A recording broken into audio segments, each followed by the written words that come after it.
Tervetuloa kuuntelemaan tai katselemaan Miehen mieli podcastia. Tänään erikoisjaksona monologi kautta luento aiheesta suomalaisen jäsenkorjauksen ja kansanparannuksen historia ja nykypäivä.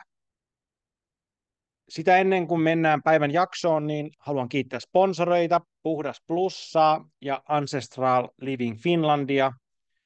Ja jälkimmäisen nettikaupasta saa -10% alennusta koodilla Miehen mieli.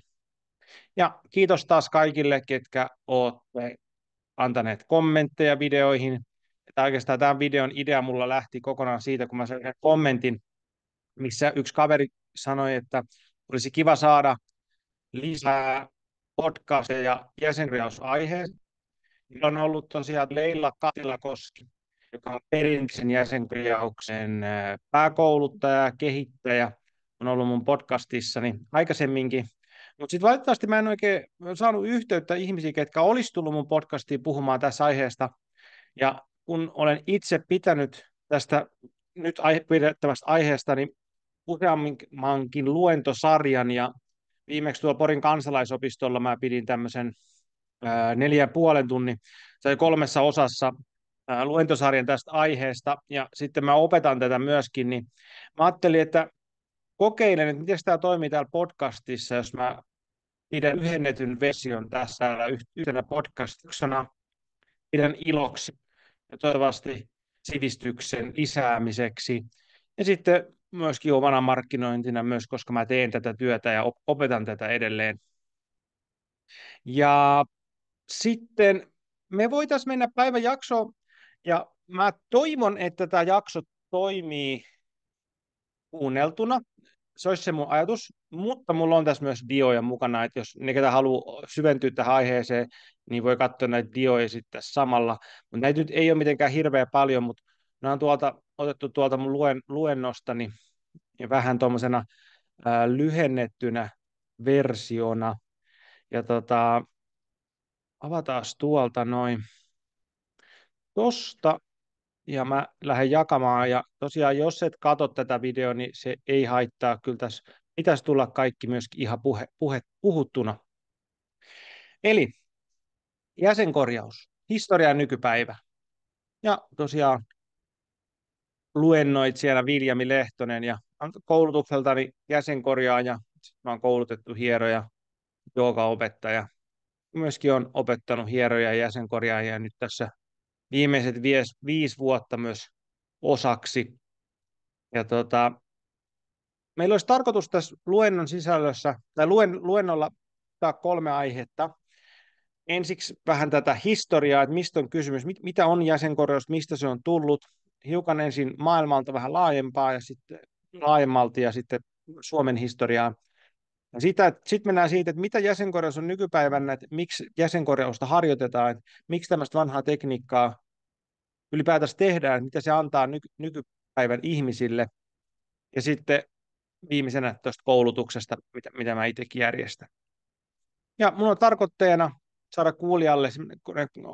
kuvata kuulijalla kokonaisvaltainen näkemys jäsenkorjauksesta ja sen hyödyllisyydestä nykyihmiselle.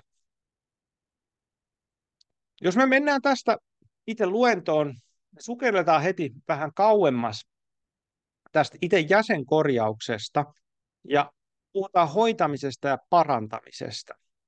Mitä se on se hoitaminen ja parantaminen ollut meidän antiikkisissa kulttuureissa? Meillä on historiallista tietoa siitä, että erilaista parantamista ja hoitamista ollaan harjoitettu niin kauan kuin on ylipäätänsä jotain kirjattu ylös. Eli tässä nyt puhutaan, että maksimissaan 4 000 vuoden ajan on siitä jotain tietoa. Jos nyt vähän työnnetään, niin ehkä 5 000 vuoden aikana on jotain niin kuin infoa siitä, että on harjoitettu jonkun näköistä parantamista. Ja varhaisimpia historiallisia faktoja siitä, että jotain on tehty, niin on tuolta muinaiskreikasta, myöskin Kiinasta löytyy jonkun verran, mutta muinaiskreikasta esimerkiksi tämmöinen kyseinen kiviveistos, Kreikan muinaisen jumalan Asklepioksen ja hänen tyttärensä Hygieian toimistaa tässä. Tämä Asklepios hieroo sitten tätä tytärtää, ja Hygiejahan nimestä tulee sitten hygienia. Tosiaan Asklepios oli parantamisen jumala. Ja hieronta on siis tunnettu muinaisessa Kreikassa jo monia, monia tuhansia vuosia sitten. Mutta sitten, jos me lähdetään sitten vielä päättelemään sitä niin kuin vielä kauemmaksi, että mitä on ollut parantaminen, kuinka pitkään on ollut jonkun sortin parantamista olemassa, jos me mennään ihan eläimiin asti siitä, että voidaanko me löytää eläimiltä jotain, jota me voitaisiin ajatella, että se on parantamista, että esimerkiksi joku paikka eläimeltä menee rikki tai jotain tapahtuu, niin eläimillä on aika vähän niin kuin, suoranaisia tapoja hoitaa itseään, jos me puhutaan niin kuin, verrattuna ihmiseen, mutta se tietysti tärkeimpiä on esimerkiksi haavassa on eläimellä haavan nuoleminen, eli siis se puhdistaminen, sitten on lepo ja sitten rauhoittuminen ja se, että antaa kehon itse parantaa itse itsensä ja monestihan eläin menee sitten johonkin omaan luolaansa parantelemaan, jos sillä on joku sairaus, koska tietysti mitään muuta ei ole. Ää, jos sitä sit ruvetaan miettimään, että missä kohtaa tämä parantaminen on kehittynyt, niin me voidaan katsoa apinoita, miten me löydetään apinoilta jo niin kuin, laumakäyttäytymistä, lauman jäsenten koskettelemista. Ja sitten sitä ajatellaan, että se on just, että me suitaan, tai apinat sukii toinen toisiaan, etsii sieltä erilaisia hyönteisiä tai muita parasiitteja, joita ne sitten poistaa sieltä toisesta apinastaan, mutta sitten tiedetään myöskin, että tällä on iso merkitys siihen, että millä tavalla se lauman sisäinen dynamiikka ja tämmöiset apina-ystävyyssuhteet ja ihmissuhteet voivat, on se, että millä tavalla apinat sukivat toinen toisiaan. Ja tässä me voidaan niin kuin jo ajatella, että on kysymys jonkun sortin protohieronnasta siinä, että me kosketellaan toinen toisiamme, tai apinat koskettelee toinen toisiaan, ja siinä on jo mukana se sama mekanismi, mitä ihmisellä on, kun me ruvetaan koskettaa, pehmittää toinen toistemme pekkoa, niin tuntuu hyvältä. Sitten alkaa ihmiskehossa liittyä oksitosiinia ja myös endorfinia ja muita hyvän olon hormoneita. Ja mä oon sitä vitsaillut täällä mun koulutuksissa, että missä kohtaa sit se raja on mennyt joskus esi-ihmisten kanssa, että missä kohtaa se sukiminen on mennyt hieromiseksi, niin mä nyt ajattelen, että joku apina on tippunut puusta jossain kohtaa ja saatuttanut hartiansa, ja sitten se onkin mennyt sen toisen apinan luo, ollut sillä koske tohon noin, ja sitten se toinen apina on vähän työntänyt sitä ja töninyt sitä, ja sitten onkin huomannut, että no sehän tuntuukin hyvältä. Ja sitten tämä on varmasti niin kuin asteittain sitten kehittynyt sitten meidän esihistorian aikana. Mutta sitten taas toisaalta apinoilla on myöskin sitä, että apinaäidit koskettelee omia poikasiaan.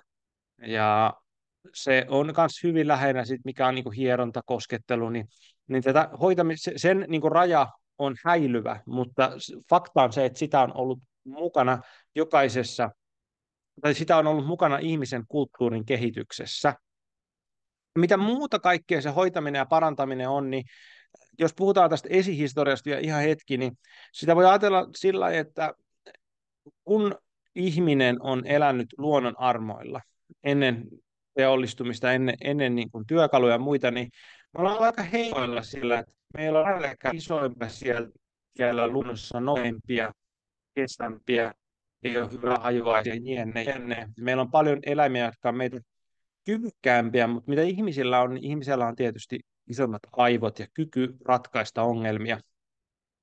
Ja jos ajattelee tai taas esihistoriaa, että miltä tavalla esimerkiksi ensimmäiset luonnon tuotteet on niin kuin löytynyt käyttöön, että mistä on jotain hoidollista hyötyä, niin tietysti näistä ei nyt tiedetä, että onko se mennyt juuri näin, mutta mä kuvittelisin, että siinä on suurin piirtein tämmöinen mekanismi, että kun esimerkiksi Suomessa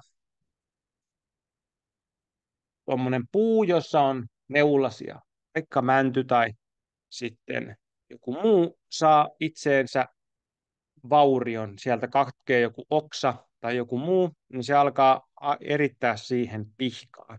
Minkä takia se pihka erittyy siihen? Niin se erittyy siihen, että sehän on antifungaanista, eli se estää sientikasvua, ja sitten se on myöskin antiseptistä, estää viruksia tulemasta siihen. Eli se on periaatteessa tämän kasvin oma suoja näitä kaikkea negatiivisia ulkopuolisia vaikutteita vastaan. Niin jossain kohtaa luultavasti esi-ihmiset on sitä katsellut, että hei, mun puu tekee tällä tavalla suojellakseen itse itseään.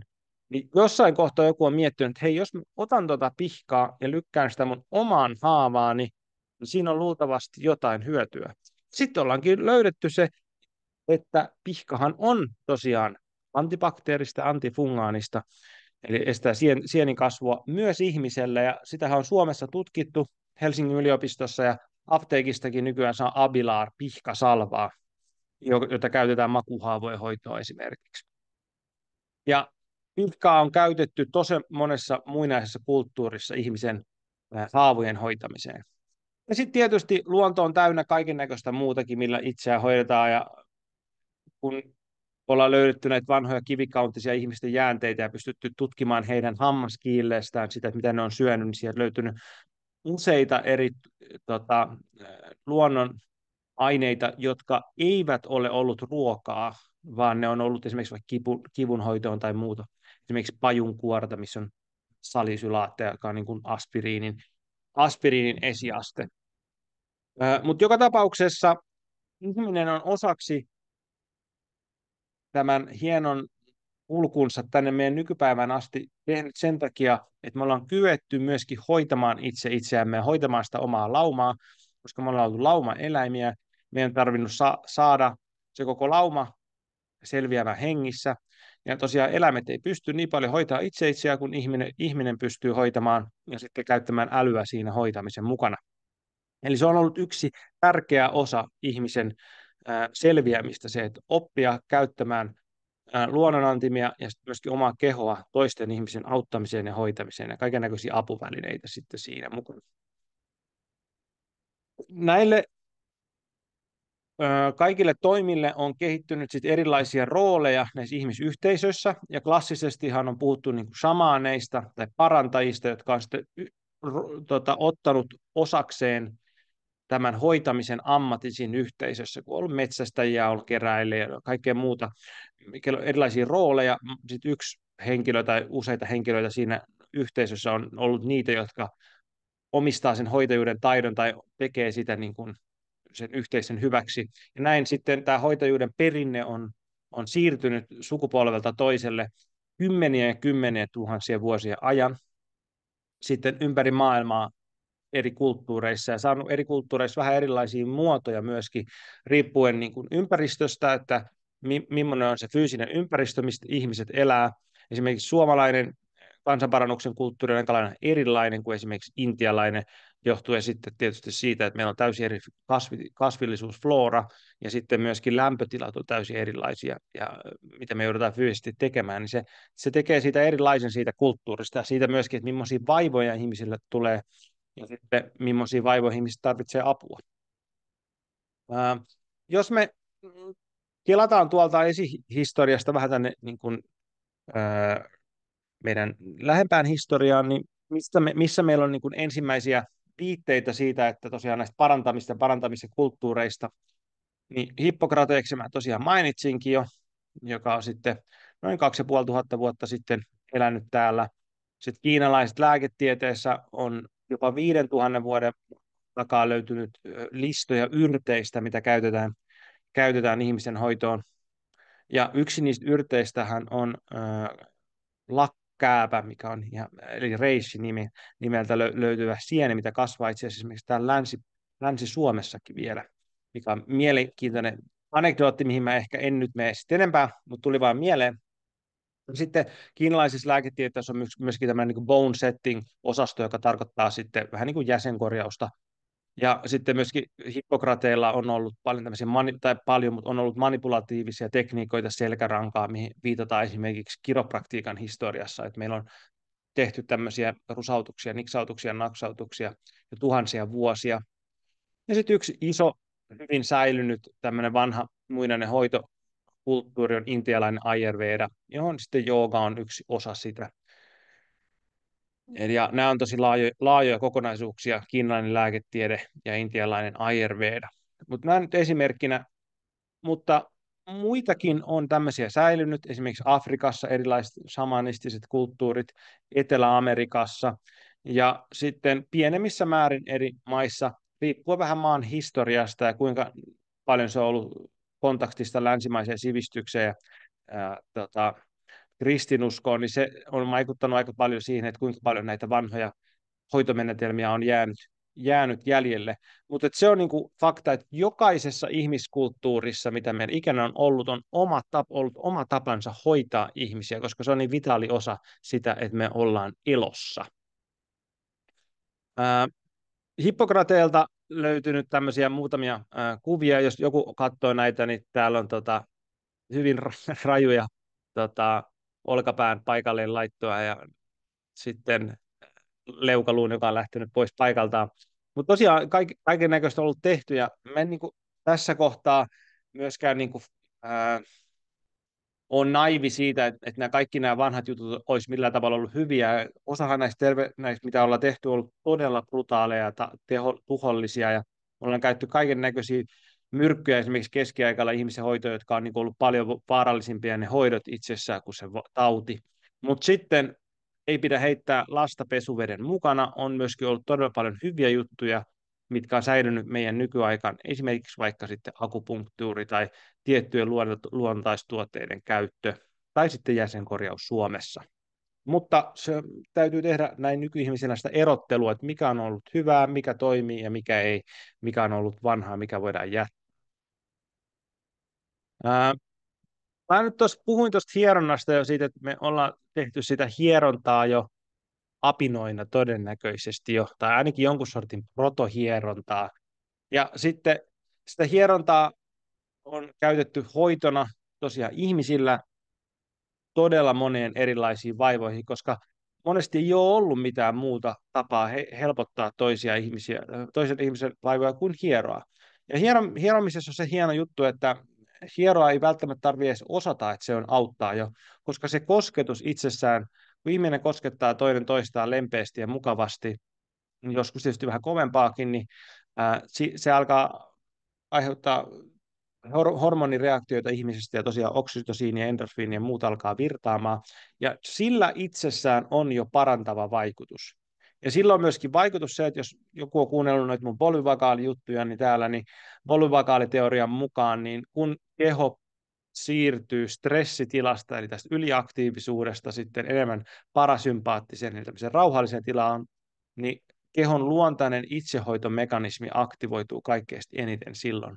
Eli hieronnalla on tämmöisiä niin kuin psykofyysisiä hoidollisia vaikutuksia jo itsessään. Ja sen takia sitä on käytetty tosi monessa eri kulttuurissa. Ja meillä löytyy niin kuin vanhoja hierontamekanismeja, esimerkiksi shiatsu, joka on niin kuin japanilaisesta perinteestä tullut. Sitten Kiinassa on tuina-hieronta. Sitten Etelä-Amerikasta löytyy erilaisia hopi-intiaanien hierontatekniikoita.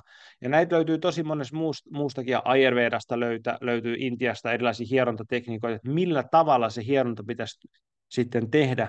Ja se myöskin vähän riippuu kulttuurista, että miten se hierontatekniikat on kehittynyt ja mihin tarpeeseen niitä on kehitetty.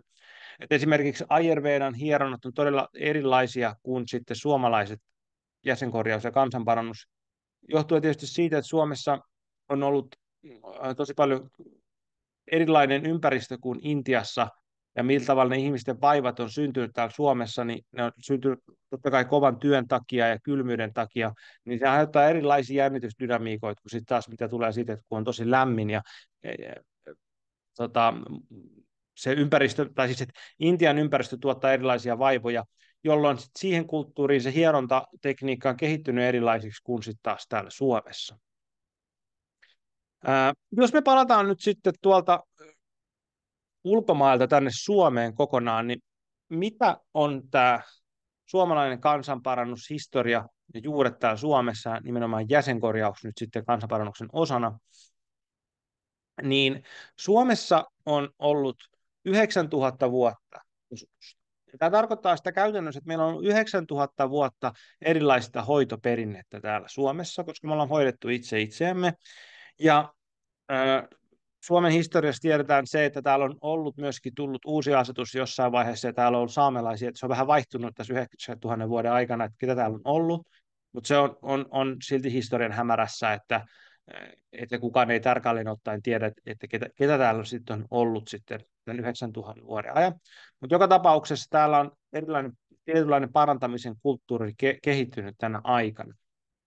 Ja me kirjoittanut tuohon maassa maan tavalla, ja mitä mä tarkoitan sillä, niin tarkoitan sitä, mitä mä aikaisemmin viittasin, että Suomessa on tietynlaiset vaivadynamiikat ilmentynyt ihmisille, joka sitten tulee siitä, että me joudutaan tekemään tosi kovin mettätöitä, metsästämään, viljelemään, käytännössä fyysistä raatamista, niin mitä fyysisestä raatamisesta seuraa, niin on todella paljon nivel- ja selkärankakipuja tai rankakipuja ja lihaskipuja. Ja se on ollut hyvin loogista myöskin sit silloin, että ihmiset on sitten täällä Suomessa hakeutunut näille parantajille, shamaneille hakemaan apua näihin vaivoihin. Ja oikeastaan muinaisaikana näihin vaivoihin on ollut kaksi apua, tai oikeastaan kolme. Yksi on ollut erilaiset linimentit ja hauteet, mitä on käytetty lihaksten ja nivelten päällä. Sitten on ollut sauna ja sitten on ollut hieronta tai jäsenkorjaus. Ja kuppaus on tullut sitten myöhemmin eurooppalaisten mukana itse asiassa Kiinasta, että se ei ole niin kuin suomalainen muinaishoito, mutta sauna, hieronta ja sitten nämä linimentit on ollut niin hoidon muotona Suomessa. Ja sitten Suomessa, todennäköisesti muuallakin myös, mutta Suomessa selkeitä nämä on niin kuin periytynyt nämä taidot tällä mestarilta kisällille tyylisesti, tai sitten äidiltä tyttärelle tai isältä pojalle. Ja nämä on kulkenut suvuissa, ja sitten on tosiaan se parantamisen taito on ollut, niin kuin, on ollut myöskin rahan arvoista, että ihmiset ovat saaneet siitä elantonsa. Ja mä oon erikseen pitänyt niin kuin luentoa suomalaisesta muinaishistoriasta, suomalaisesta muinaisuskosta, mihin mä en tässä mene, mutta mä viittaan siihen niin, että tämä Väinämöisen arkkityyppihän on tämmöinen niin kuin mestari kansanparantajan arkkityyppi, joka osasi sitten loitsia ja hoitaa ihmisiä ja oli muusikko ja kaikkea muuta. Ja hän kuvastaa just tämmöistä niin kuin yhteisön henkilöä, ketä sitten on samaan aikaan parantaja, mutta myöskin tämmöinen hengellinen johtaja. Ja se on tämmöisessä shamaanilaitoksessa ollut sillä tavalla, varsinkin suomalaisessa muinaisuskossa sillä tavalla, että ne on yhdistynyt parantajuus ja sitten tietynlainen tämmöinen henkinen puoli sitten toinen toisiinsa. Jos jotain kiinnostaa, niin laittakaa mulle kommenttiin. Mä voin pitää tuosta suomalaisesta muinaisuskostakin ja parantajuudesta niin kuin oman tämmöisen luennon. Mulla olisi nekin materiaalit tuolla jossain, mutta mä teen vaan, jos joku pyytää multa sitä, niin mä voin tehdä semmoisenkin.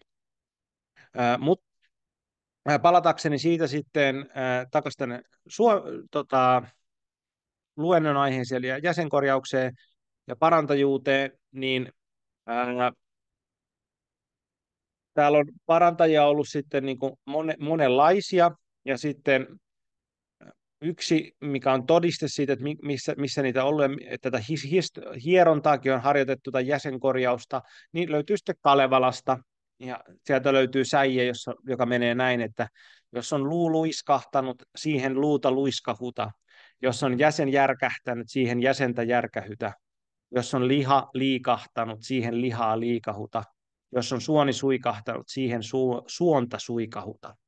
Ja tämä on tämmöinen niin kuin esihistoriallinen laulu tai runokertomus siitä, että miten ollaan tehty tämmöistä hierontaa kautta jäsenkorjausta. Jos tullaan historiassa vähän lähemmäs sitten Suomen historiassa tässä kansanparannuksessa, niin puhuttiin tuosta esihistoriallisesta ajasta ja kivikaudesta, niin sehän nyt on semmoista, että se on nyt kumminkin sitä mutuilua enemmän ja vähemmän. Täällä ei ole mitään faktaa siitä, että mitä täällä on tehty, mutta ne on niin semmoista arvailua enemmän tai vähemmän. Mutta joka tapauksessa jonkun sortin parantamista täällä on ollut. Ja siihen voi sanoa vielä taas yhden viittauksen näihin niin kuin suomalaiseen muinaisuskoon, niin kun ollaan puhuttu tästä parantamisesta, niin se ei ole ollut vaan niin kuin yksi asia, vaan se, että siinä on ollut montaa monessa. Ja Jane Tuominen, joka on tätä asiaa tutkinut ja kirjoittanut siitä kirjan, niin luokittelee nämä parantajatkin neljää eri osaa. Että on niin sanalla parantajia, niin sanottuja verbalisteja, sitten on ollut herbalisteja, eli yrttitietäjiä, sitten on teknikoita, jotka sitten hoitaa hieronta ja sen korjaus. Ja sitten oli joku neljäs vielä, mutta mä en muista mikä se on. Mutta niin kuin pääpointtina on se, että tämä parantaja on ollut sitten tämmöinen yhden hengen tai muutaman hengen terveydenhoitolaitos itsessään ja psykiatria ja terapeutti ja siinä samalla, että ne on ne kaikki ollut siinä samassa, mutta myöskin sitten on ollut erikoistumisia, että toinen ihminen on tehnyt enemmän toista ja toinen toista. Esimerkiksi täällä pari diaa sitten oli Tyrvän Mannasta kuva, joka oli tämmöinen vanha kansanparantaja, joka oli erikoistunut näihin yrtteihin ja linimentteihin ja hauteisiin, mutta myöskin oli vähän tämmöinen niin kuin semi-samaani. Ja hänestä löytyy useampikin kirja, jos jotain kiinnostaa. Mielenkiintoinen hahmo. Mutta sitten tosiaan kellatakseni tänne lähemmäs nykypäivää, niin Suomessa on mennyt niin ja myöskin muualla, että kristinusko tai sitten muhammettilaisuus tai hindulaisuus, mikä vaan se on ollut se iso usko, niin sehän on syrjäyttänyt näitä vanhoja muinaisuskoja, kun on ollut kulttuurillisia valtakumouksia ja valloituksia ja niin päin pois. Ja näitähän on tapahtunut meidän niin kuin historiassa kymmeniä kertoja moneen eri suuntaan. Nyt on tämä uskonto, nyt on tämä kulttuuri ja jne, jne, jne. Mutta Suomessa se on mennyt käytännössä niin, että sitten täällä on ollut se suomalainen muinaisusko, ja sitten keskiajalla pikkuhiljaa kristinusko on levinnyt tänne Ruotsin kautta. Ja sitten tietysti Suomen historiaan nyt kuuluu, että me ollaan välillä Venäjää, välillä Ruotsia, välillä Venäjää ja Ruotsia, jne, jne. Ja sitten siitä suomalainen kulttuuri siinä välissä niin kun kipuilee ja just selviää olemassa. Mutta sitten ennen kristinuskoa täällä oli se muinaisusko, ja sitten kun se kristinusko alkoi tulemaan tänne, niin se ei ollut semmoinen mitenkään ilmiselvää, että kristinusko vaan vaihtuu suoraan, että me tehdään niin kuin käännytys, vaan se on ollut asteittaista satoja ja satoja vuosia aikana tapahtuvaa siirtymää niin kuin Suomen muinaisuskosta sitten kristinuskon pariin. Ja sitten, koska osaksi tämä kansanparannusperinne oli yhteydessä tähän suomalaiseen muinaisuskoon, niin tietysti osa siitä hävisi sitten sen kristiuskon tulon myötä, mutta myöskin osa transformoitui niin, että se tuli mukaan siihen, niin kuin se parannusperinne jatkoi olemassaoloaan, koska sitten kristinusko tuli taas sitten ennen medikalisaatioa ja terveydenhuoltoa, niin meillä oli niin kuin samat muinaisuskon tekniikat, mutta esimerkiksi ne loitsut, mitä käytettiin, niin ne muuttu raamatun säkeiksi, mutta sitten ne yrtit oli samoja ja ne hoitojutut oli muuten samoja ja manattiin ihmisiä pois, ei nyt sitten Ukko Jumalan avulla, mutta sitten Jeesus Kristuksen avulla. Ja se oli niinku osa, mikä muokkasi sit tätä. Ja sitten siellä myöskin, että sitten kun oli näitä samaaneita, niin niitä sitten tietysti keskiaikana valitettavasti muutama joutui sit sinne polttoon myöskin, ja sitten ensimmäistähän niin kuin merkinnät suomalaisesta muinaisuskosta löytyy niin kuin Ruotsin kirkon kirjoista, että meillä on ollut tämmöisiä samaaneita olemassa sitten. Ja se siitä tullaan vielä lähemmäs meidän nykyaikaan, niin iso murros tietysti oli, kun terveydenhuolto alkoi kehittymään sitten tuolla Euroopassa, ja sitten ensimmäiset lääkärithän tuli Suomeen vasta 1700-luvulla, ja lääkäreihän ei tosiaan päässyt siis niin kuin suomalainen, vaan ne oli sitten nämä rikkaat suomenruotsalaiset, jotka käytti lääkäreitä ja lääkärien palveluja, eli suomalaiset sitten käytti näitä vanhoja hoitomenetelmiä, yrttejä, hoitoja, saunaa, linimenttejä, hieroja, jäsenkorjaajia ja tässä kohtaa sitten kuppareitakin. Ja tämä oli myöskin semmoinen, että ei tapahtunut niin kuin napsista vaihtamalla tämä muunnos, vaan se, että oli pitkän ajan murros useammasta 100 vuodesta, jolloin niin kuin tämä terveydenhuolto, tämä länsimäinen terveydenhuolto ja sitä muinaiset vanhat tekniikat, eli samaan aikaan. Sitten pikkuhiljaa ne vaan lisääntyi se terveydenhuolto, ja enemmän tuli terveysasemia ja muita ja lääkäreitä ja sairaaloita. Ja sitten siinä on tosi mielenkiintoinen ajanjakso tuossa 1800-1900-luvun vaihteessa ennen sotia, jolloin nämä molemmat eli samaan aikaan. Ja sieltä löytyy useampiakin kirjoja siitä aiheesta, ja mulla tuolla sit lopussa on suosituksia. Ja sitten voitte kuvitella, että nämä kaksi on ollut aika voimakkaalla törmäyskurssilla Ja sitten siihen osaksi siihen törmäyskurssiin myöskin liittyy se, että tämä länsimäinen terveydenhuolto tuli nimenomaan ruotsalaisilta suomalaisille. Eli kaikkea suomalaista muinaista pidettiin niin kuin pakanallisena, ja huonona ja tyhmänä. Ja sitten kaikki, mikä oli hienoa ruotsalaista, tuli tuolta sitten Euroopasta. Niin siinä on aika voimakas tota, vastakkainasettelu ja myöskin sit, niin kuin systemaattisesti koettiin hävittää tätä suomalaista kansanparannusperinnettä valitettavasti. Ja siitä voisi oman luennon pitää siitä aiheesta, mutta ei mennä nyt siihen sen enempää. Mutta tämä oli kumminkin sit nyt 1800-1900-luvun vaihteen niin kuin aikana. Ja tosiaan isoissa kaupungeissa oli sit enemmän niin kuin NS-kehitystä ja terveydenhuolto oli siellä voimassa. Ja sitten taas pienemmissä kaupungeissa ja maalla, niin sitten nämä kansanparannajat oli sitten vielä voimissaan. Ja sitten mikä se isompi murroksi siis tuli sen jälkeen on tietysti teollistuminen, sitten kaupungistuminen ja sitten medikalisaatio. Tuossa sotien aikana, sotien jälkeen ihmiset muuttaa isoihin kaupunkeihin, vanhat kansanparantajat jää sinne maalle, terveydenhuolto yleistyy ja sitten tosiaan medikalisaatio, voimakkaat kipulääkkeet ja muut, niin ne oli semmoisia, ne oli tietysti pelastuksia, ne pystyttiin käyttämään niitä ja auttoi sitä, pystyttiin tekemään paljon juttuja niiden avulla, mutta sitten siinä oli myöskin se toinen puoli, että me sitten unohdettiin se meidän vanhat tavat hoitaa, mitkä monessa tapauksessa on ollut ehkä niin kuin vähän vähemmän sivuvaikutuksia aiheuttavia. Et esimerkiksi sitten heroinia sai silloin ja morfiinia sai apteekista ja metafetamiinia ja kaikkea muuta, jotka nykypäivän ihminen tietää, että ne on niin kuin myrkkyä ja todella vaarallisia monessa suhteessa, vaikkakin ne on niin kuin käytännöllisiä, että esimerkiksi poistaa kivun, mikä on niin kuin sillä tavalla hieno asia, mutta sitten siinä on ne kaikki sivuvaikutukset. Ja sitten tietysti hieroajat, jäsenkorjaajat, nämä muut, niin onhan se nyt helpompaa syödä morfiinia kuin mennä itseään hoidettamaan johonkin ja sitten painamaan sinne liukuhihnalle tekemään jotain tehtaaseen, niin siinä on ollut vähän semmoista niin kuin valitettavaa niin kuin vanhojen tapojen häviämistä siinä kohtaa, mutta se on meidän historia ollut semmoinen.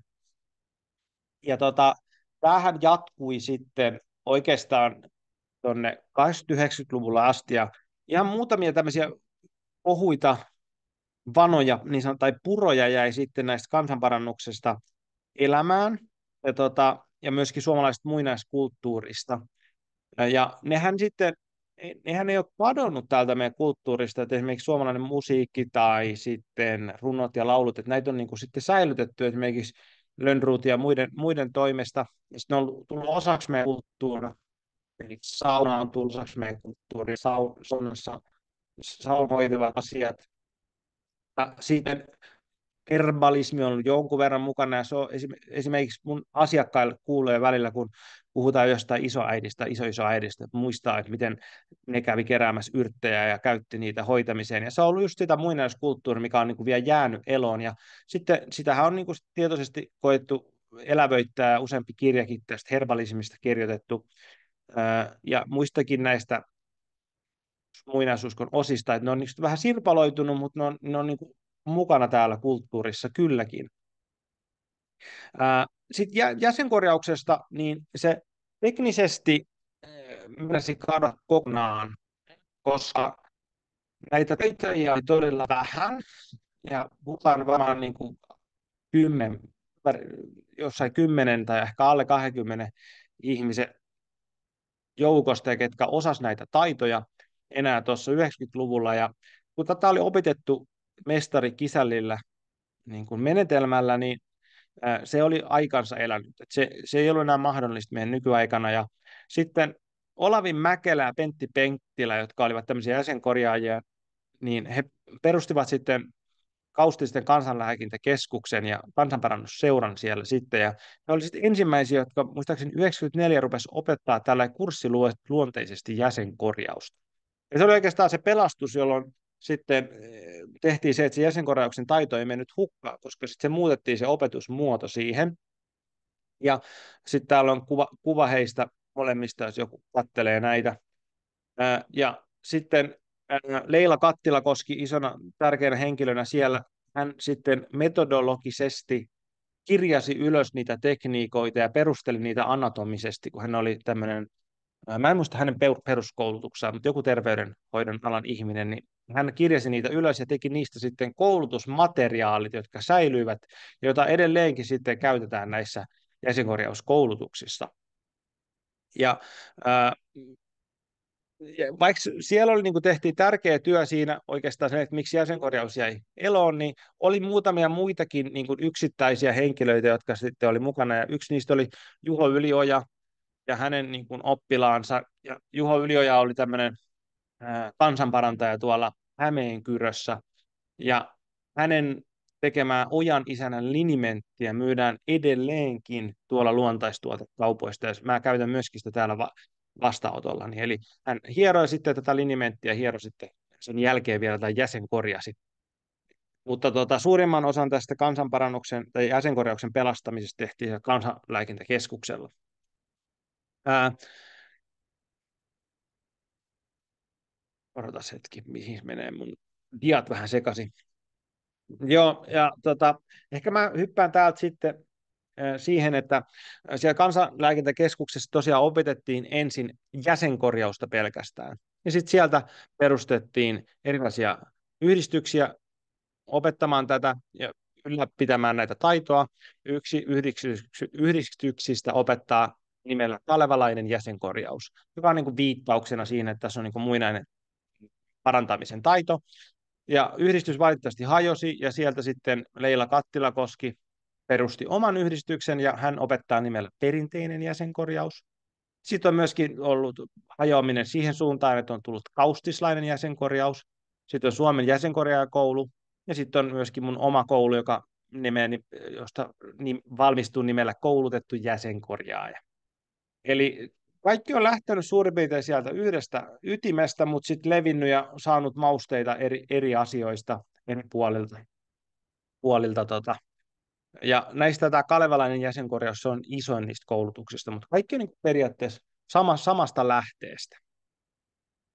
Mutta mitä tämä sitten jäsenkorjaus on sitten ja mitä se ei ole?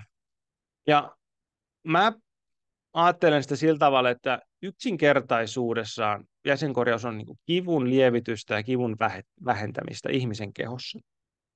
Ja sitten, mitä se, niin kuin se hoitaminen ja parantaminen on, niin osaksi se on sitä, että me tehdään ulkopuolisesti jotain mekaanisia juttuja, että me mahdollistaa vaikka jonkun lihaksen jännityksen laukeaminen, mutta sitten osaksi myöskin tiettyjen tekniikoiden avulla ja tekniikkasarjojen avulla me aktivoidaan se kehon omat parantavat mekanismit. Ja sillä tavalla mä ajattelen sitä, tai käytän esimerkkiä siitä, että kun meillä on, ihmisellä tulee haava, niin se haavan paranemisessa on tietynlainen prosessi. Eli siihen alkaa sitten ensin tulee rupia, sinne sisään alkaa kasvaa epiteeliä, uutta kudosta, ja sitten se rupi lähtee, ja sitten pikkuhiljaa se paranee se haava. Eli me keho hoitaa itse itseään. Jos me annetaan se hoitaa, pidetään haava puhtaana, jne. Niin mä ajattelen, että tuki- ja liikuntaelimistössä meillä on tämmöinen samanlainen niin kuin mekanismi, ja me voidaan edistää sen mekanismin toimintaa, esimerkiksi tässä hieronnalla jäsenkorjauksella. Ja mä puhun silloin enemmänkin tämmöistä instrumentin virityksestä kuin siitä, että niin kun me vaan ulkoisesti teknisesti korjataan joku asia, vaikka se nyt tuolla nimessä jäsenkorjaus onkin. Ja jos me puhutaan sitten, mitä tämä jäsenkorjaus on suhteessa hierontaan, niin hierontahan on sitä, että asiakas makaa passiivisesti pöydällä ja hieroja tuo jonkun verran painetta tai sitten liikettä siihen omalla kädellään tai kyynärpäällään tai jollain muulla, jolloin niin kuin on hoidettava ja on passiivinen ja aktiivinen tekijä. Ja sitten taas jos mennään toiseen ääripäähän, niin puhutaan manipulaatiosta, esimerkiksi kiropraktiikossa, joku tekee tosi voimakkaan iskuliikkeen tai kääntää niskaa tai päätä, jos kuuluu rupsahdusääni, jotain vapautuu, jotain rentoutuu toivottavasti se ihmisen kehossa.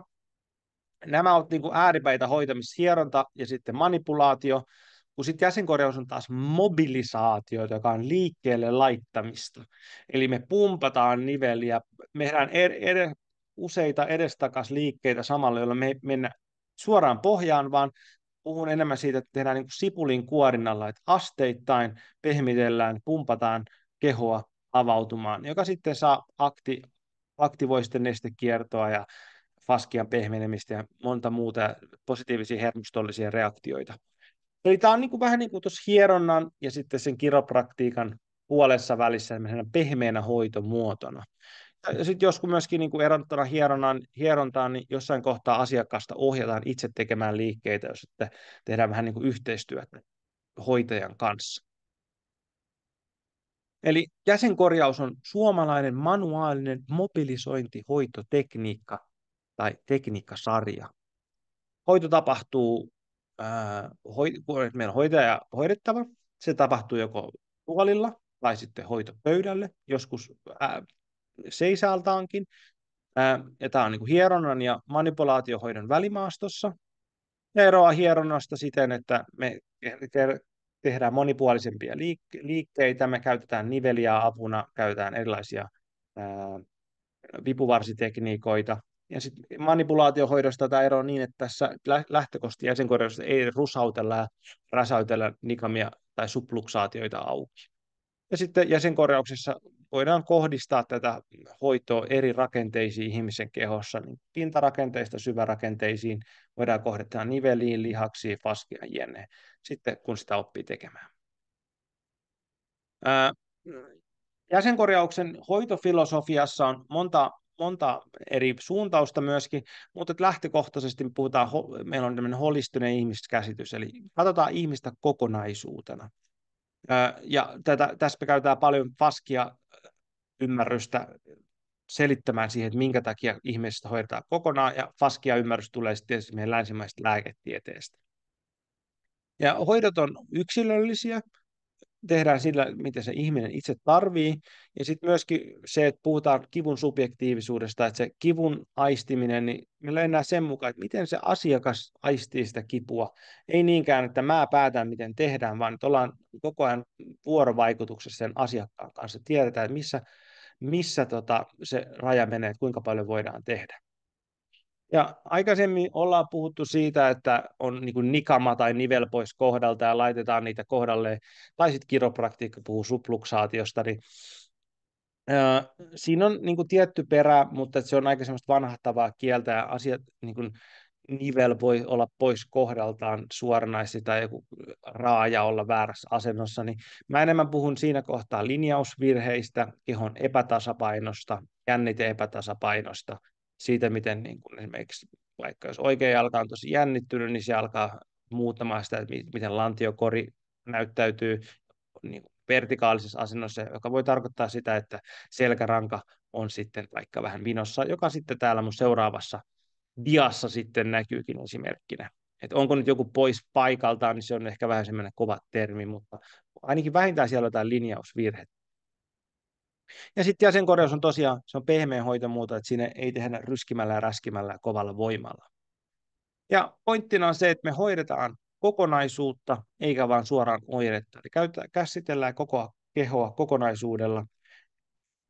Käyttäjän ymmärryksessä faskiaketjuja ja faskiaketjujen kokonaisuutta siitä, miten koko keho on vähän niin kuin tämmöinen 3D-hämähäkin verkko, että kun me mobilisoidaan johonkin suuntaan, niin me saadaan reaktio toiselle puolelle, ja kun me käsitellään koko keho, niin me saadaan kehon mahdollisimman hyvää tasapainoa.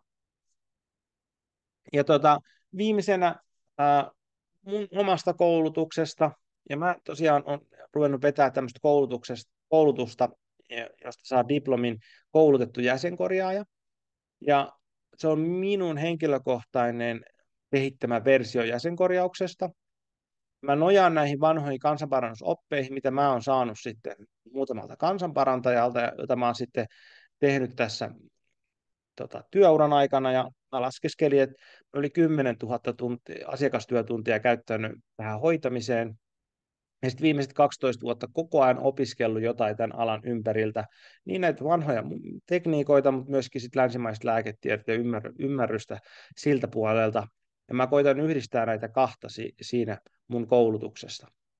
Ja tämä koulutus syntyi siitä, että mä rupesin opettaa hierojia tuolla Vinnovalla ja Sataedulla, ja mulla oli mahdollisuus itse niin kun rakentaa ne koulutuskokemukset, koko koulutuskokonaisuudet, ja mä rupesin yhdistää tätä jäsenkorjaustekniikoita sitten heille semmoiseksi paketiksi, mitä voi opettaa koulutetuille hierojilla, ja mä kutsuin sitä mobilisoivaksi hieronnaksi. Mutta teknisesti se on ollut, ne tekniikat ovat suoraan jäsenkorjauksesta, mutta ne anatomisesti ja faskia-ymmärryksen perusteella voidaan perustella, että koulutettu hieroja voi tehdä näitä. Mä sain niistä tosi hyvää palautetta, ihmiset oppi tekemään niitä ja myöskin sitten, että he pystyivät siirtämään sinne omaan hoitotyöhönsä ja saavat asiakkailta positiivista palautetta. Niin tämä oli mulle sitten se niin kuin viesti, että hei, mä haluan kehittää tätä, että mä oon niin kuin jonkun asian ytimessä, että nyt me ollaan jossain oikeassa kohdassa.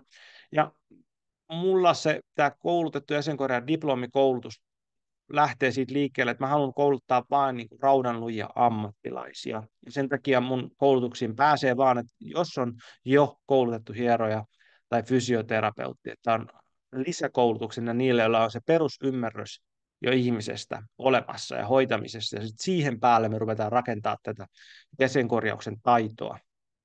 Tämä mun koulutus on 8 viikonloppua vuoden aikana. Tämä on vähän tiiviimpi kuin normi jäsenkorjauskoulutus perustelulla siinä, että ammattilaiset opiskelevat, he pystyvät sisäistämään tätä nopeammin ja he pystyvät suoraan laittamaan tätä harjoittelua käytäntöön, että he pystyvät suoraan tekemään tätä. Ja sitten myöskin nämä mun koulutukset on teknisesti edistyneempiä kuin muut jäsenkorjauskoulutukset.